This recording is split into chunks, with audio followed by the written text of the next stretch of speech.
So in our next lesson, we're going to talk about importing base plans, images, and AutoCAD files. So here's how we're going to go ahead and do that.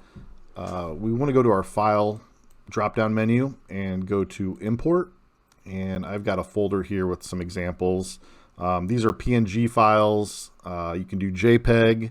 You can do DWG, CAD or Dynascape files. But you can't do PDF files, and I think there are some paid plugins out there that you could do it, but the ones I've looked at in the past were pretty expensive, and I really don't need it. I don't know the benefit of it. I guess maybe the only thing is maybe you get a little bit more clarity with some of the images. But for the purposes of SketchUp and what we're doing, the JPEGs or PNGs are even a little bit better. They're a little bit more clear. So we're just going to go ahead and open this up as an image. So we hit import, and we want to find our point to put it into. So I'll just go to this access point, our origin point, and just kind of bring it out, click it once, and then bring it out to a certain size. So right now this is not scaled. Any image that you bring in is not going to be scaled. So if we use that extension that we used before, that Ruby scale, go ahead and click on that.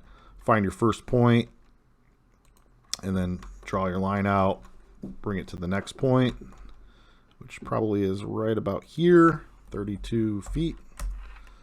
That scales this drawing perfectly and leaves everything else in your model alone. So that is how you do an image file when importing.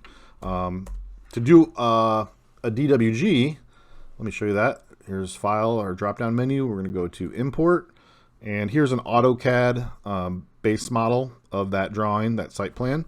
So I'm going to go ahead and click it and import it. And it gives you just some information here of what's been imported. Just hit close. And then it should pop up. And it'll always go to the origin point, I believe, in your model. So it's starting right here. If you click on it, it is going to be a group right off the bat. So you do need to click into this group to edit anything. But what's great is everything is set to scale. So it brings the scale that you had from AutoCAD into SketchUp. So you don't need to rescale this or anything. It's perfect.